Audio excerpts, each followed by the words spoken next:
Hey, Mike here with Canadian Musician. Right now at the SiriusXM Canadian headquarters downtown Toronto in Liberty Village, which we're discussing desperately needs more parking. And with me is a legend, really, called the godfather of Canadian hip-hop for good reason, a trailblazer in Canada that wildly precedes the global stars that we're seeing coming out of Toronto these days. Of course, probably needs no introduction, but Maestro Fresh Wes. Man. Thanks for having me, man. How you doing, man? I'm blessed, man. Thanks for having me. No worries. Honestly, man, it's an honor to have you. And this year marks, I don't know if you can believe this, 30 years since your debut album, Symphony, in effect, came out. Of course, came with it the massive, game-changing hit single, Let Your Backbone Slide. You're celebrating by releasing some new music as well. Upcoming album, Champagne Campaign, coming out next month, I believe, in March. Soon. Yeah. Next month, yes. And so we're going to get into new music. First, we got to talk about the debut and just how you changed everything for Canadian hip-hop, man. It was 1989, obviously, that Symphony in effect came out, but what I'm curious about is the time that kind of preceded that first, is like, when you look back, essentially, what was the Canadian hip-hop scene back in the early, mid-'80s, before the release of the album? Sunshine Sound Crew, Kilowatt Sound Crews out of Scarborough, out of Mississauga, traveling, and word of mouth. Shout out to Ron Nelson as well for having CKLN 88.1 FM. That's when I started in terms of getting my local exposure. So that was 1982, 83. I was 15 around that time, and he gave me that little incentive that I was good.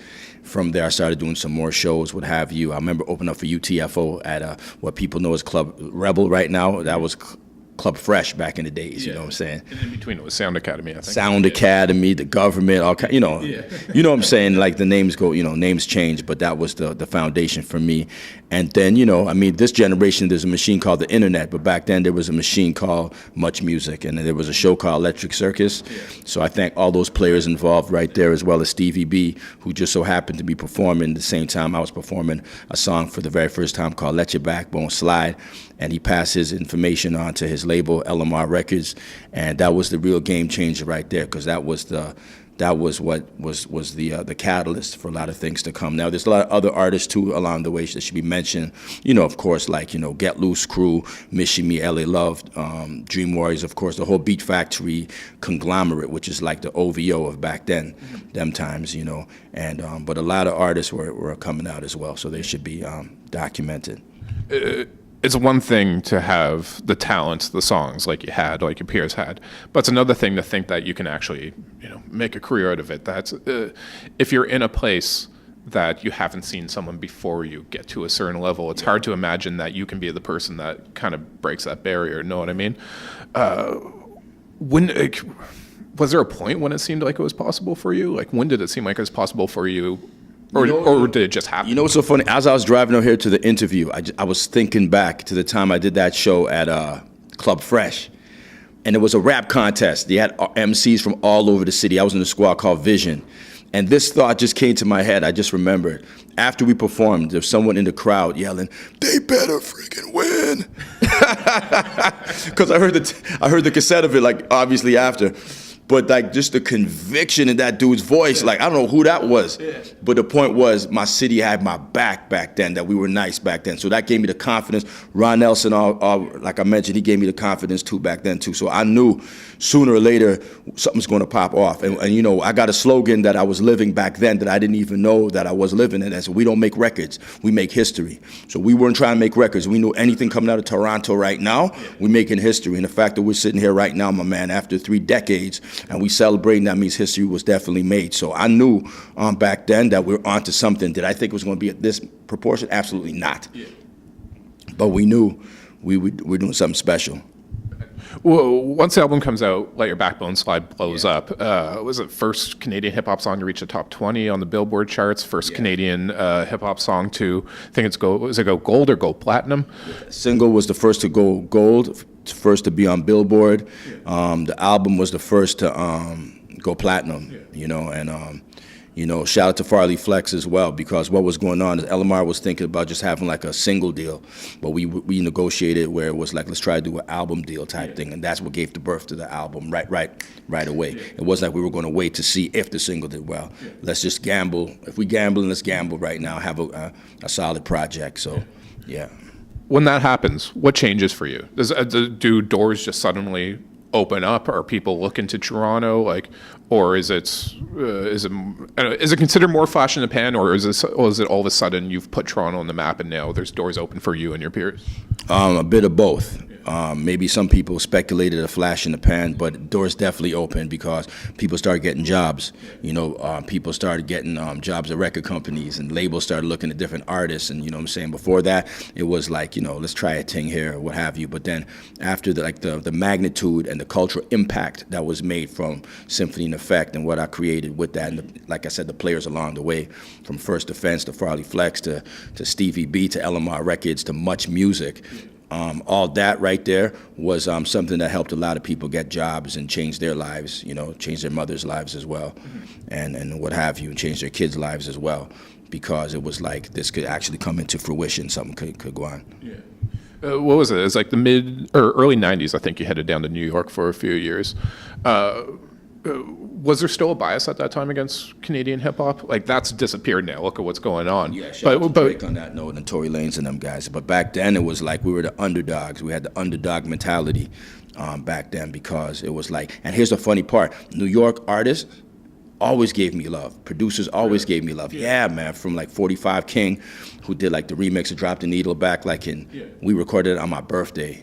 I was like 21 when we did that. I remember we were watching like Airplane, you know what I'm saying, in New York. But like from back then to look at Mishi Me's single, Elements of Style, that was Boogie Down production. That was KRS-One and Scott LaRock on that single. Look what Dream Warriors did, you know, touring with Gangstar in Europe back in the day. So New York artists, or US artists rather, you know, from that point, always gave us love, but we still had that the underdog mentality coming up, definitely like a chip on our shoulder. I don't know what changed. Well, I know what changed. Like Drake changed that a lot, and obviously Cardinal, artists from that era onwards, made things a little easier. But you know, we had an underdog mentality for generations. Yeah. When you came back, 98, I believe, you had the hold on to your vision, don't lose your stick to your vision. Sorry, I'm bad with song titles sometimes. But of course, like the iconic song where you sample These Eyes by the Guess Who.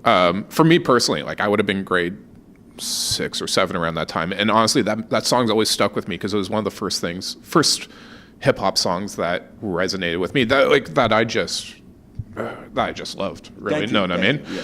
And especially being, you know, frankly, a white suburban kid growing up in Nova Scotia, New Brunswick. You know, growing up, I wasn't exposed to a lot of hip hop. That was the first thing. It was on rapid, like high rotation on Much Music. Saw that, and it was just like, I don't know. It's hard to put in the words, just like what it does for you at that age. Thanks, man. You know, a lot of times I couldn't really appreciate, appreciate's not the word. I didn't know how to embrace that type of love I was getting. But then I had a reference point. My reference point was Big Daddy Kane. My reference point was Rick James.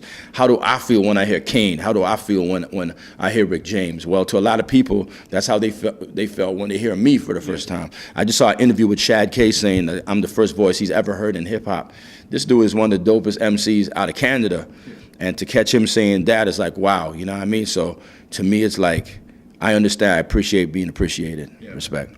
When you were putting that song together, like when you had to go to the Guess Who guys and their publisher and that, was there any issues getting that clearance, or did they know what you were doing? The song was initially called These Eyes, but it didn't make sense calling it These Eyes if there was a These Eyes out there already. I corresponded.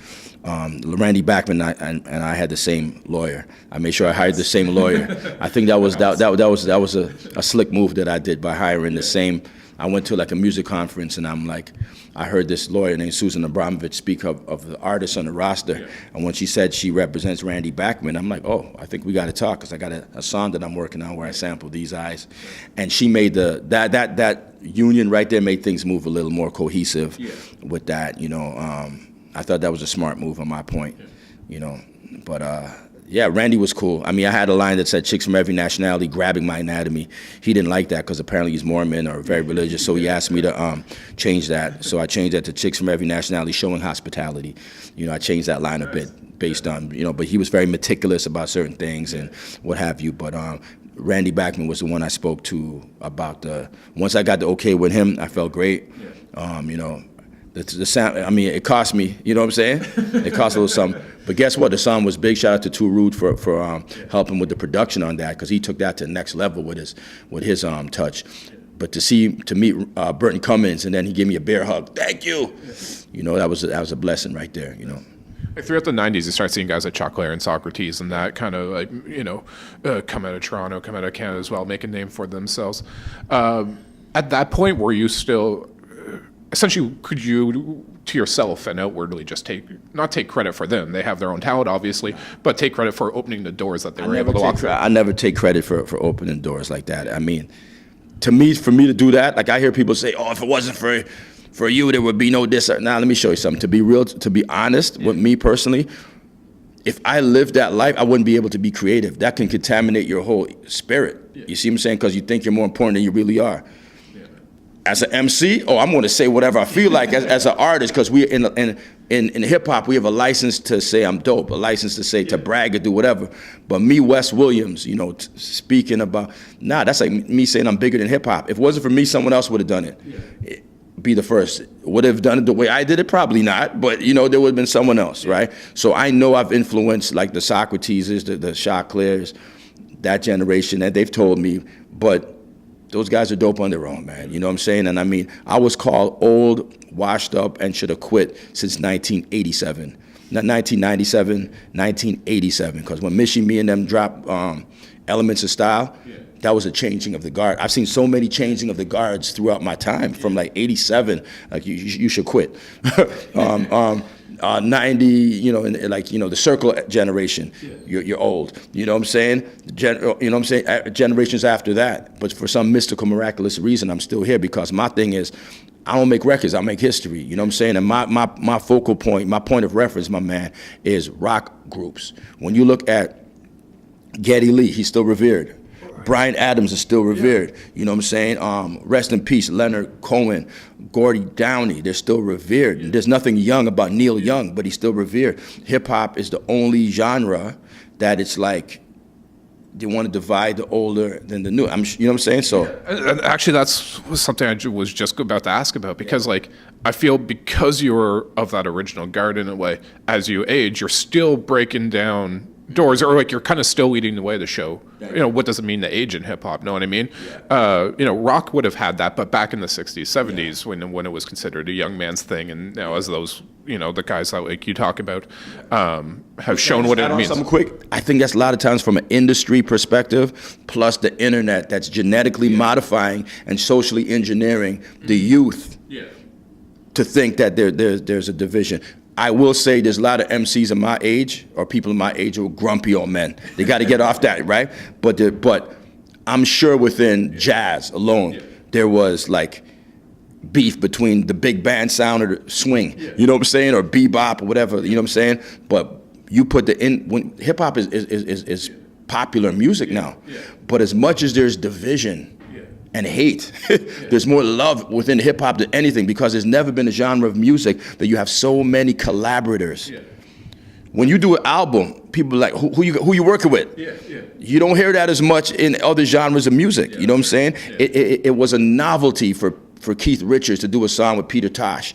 It was a novelty for like Mick Jagger to do a tune with Paul McCartney. I think they got one live album or some shit they did, you know what I'm saying? But for hip hop, every single album, every single project that comes out, there's so much love and so much bridging the gap, that if artists could look at that and see this is what we do from an artistic perspective, imagine what we all could do from a business perspective, you know what I'm saying? So I think that's something that we got to look at. As much as things change, as much as things evolve, we got more similarities than differences, because obviously we work together more than any other genre of music, because we need to.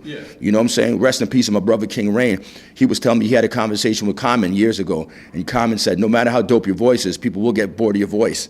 So that's one of the reasons why MCs have so many different collaborators, different producers, what have you. But at the same time, we're working together. So if we could work together on that level from an artistic perspective, imagine what we can do collaborative on a business level. So I'm glad I'm still here and doing big things, you know. That's awesome you bring that up, because I was wondering, have you seen the HipHop Evolution thing Shad hosted that's on Netflix and that now? Yeah. One of the things that stuck out to me is like a lot of these dudes that were, you know, the game changers are like the founding fathers of hip hop. They're just scraping by, you know what I mean, these days. Well, of course, like hip hop stars today, and really since the 90s are you know, millionaires and whatnot.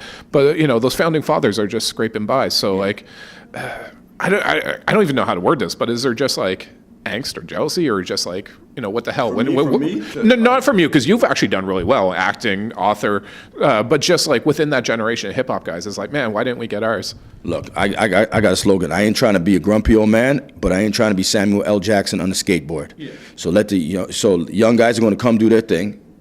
I've bear witness to that. I've been called old since '87. So I've learned to like learn and humble myself and learn from young cats coming up. Yeah.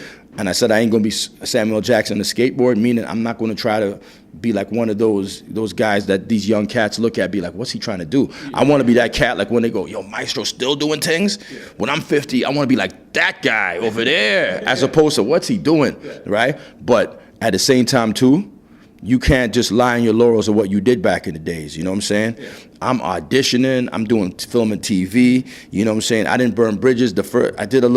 I had a small, tiny part in this movie called Paid in Full, you know what I'm saying? But guess who was the cameraman for Paid in Full? Paul Sarasi, who was the same cameraman for Let Your Backbone Slide video. So when he saw me on the set, he's like, I want to make sure you got a little shine, you know what I'm saying? So you got to evolve and use what you learn from hip hop into different fields, man, you know what I'm saying? Yeah. No one said, you know, anyway, that's me. I mean, I can't look at anybody else, but I'm not lying on my laurels about what I did back then, or if it wasn't for me, this wouldn't have happened. I ain't buying that. I got a brand new album that I'm working on called The Champagne Campaign, 12 new songs, and I'm proud of. There's something I came up with called, there's a symptom people have called OHDS. OHDS stands for Old Heads Deficiency Syndrome. That's when you think about all you did in the past and you can't get out of that. Yeah. It's great to celebrate it. Yeah. We're celebrating my 30 years, but we're celebrating that with a new album, as opposed to, oh man, damn, wasn't I good back in the days? You know what I'm saying? And a lot of times we have to evolve as people, you know, transferable skills. What did we learn as from hip hop? I learned the importance of repetition, preparation, and I transitioned that into acting, where I still get nervous for auditions, but I got to come in prepared. Yeah. So I got to repeat my audition all the time. You know what I'm saying? And we got to learn different things to do, you know what I mean, and learn, you know what I mean? And I'm not trying to be complacent on any level, man, but I thank the artists who came out before me. That's why on a new album, especially the South Bronx, where hip-hop originated, to see that lineage that they have with Toronto anyway, like the Bronx, to have like I said, Mishi Me do tracks with Scott LaRock, KRS-One in '87. Me do a joint with 45 King, you know, for the Drop Needle remix in 1990. And then later on, what I did with DITC with Showbiz and AG and them. And to even on this album have like Lord Finesse, a DITC, produced one of the tracks on my album. That's showing that the lineage from Toronto with the originators right there. And the fact that we're still evolving is a beautiful thing. That's why I'm celebrating. But at the end of the day, I'm not going to be the cat to just be like, I was good back in the days. Yeah. You know, certain things we should document and we should celebrate, because when Rush, the 30-year anniversary of 2112 came out, that was a reason to celebrate for rock. You know what I'm saying?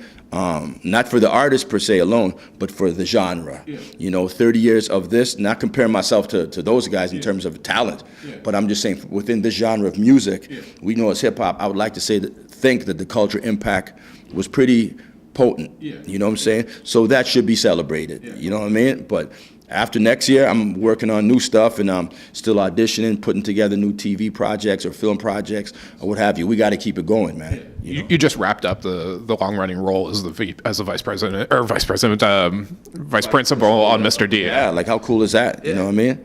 And that's from doing auditions, and then something pops. But before that, you know, I was instant star. Well, Drake was doing Degrassi. I was doing that.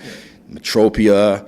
All kinds of stuff I was doing, you know what I mean? And it's like, when you look at my whole package from the time I started, there is a phase where it seems I was very inconsistent in terms of putting out albums. True.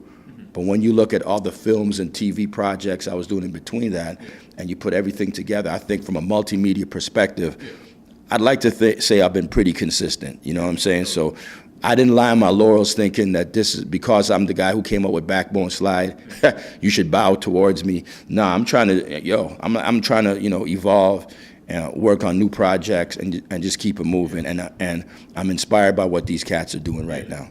Just to wrap up on the new stuff, like when you listen to the songs on Champagne Campaign and juxtapose it to Symphony in Effect, what's the artistic journey you see there? How have you evolved as an artist?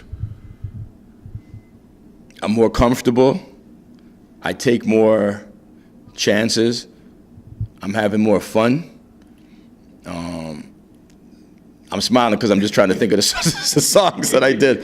I just played one of the joints from my homie today. He's like, "Yo, that don't even sound like you, brethren." You know what I'm saying? I'm having fun, man. I'm having fun, and I had fun back then too. But this is a fun, like this is what we do. Yeah. This at this point in time, it should be fun, and it's time to celebrate, and that's what we're doing. Honestly, just out of curiosity, why can't I find your early albums on the streaming services? That's what we got to work on. That's issues with the labels, them. You know what I mean? But we're going to work on that. That will be rectified this year as well, man. That's good to hear. Yeah. Maestro, man. Honestly, it's an honor to meet you, man. I've loved this. All right, man. All right. Thanks for having me. Bless. Cool. All right, man.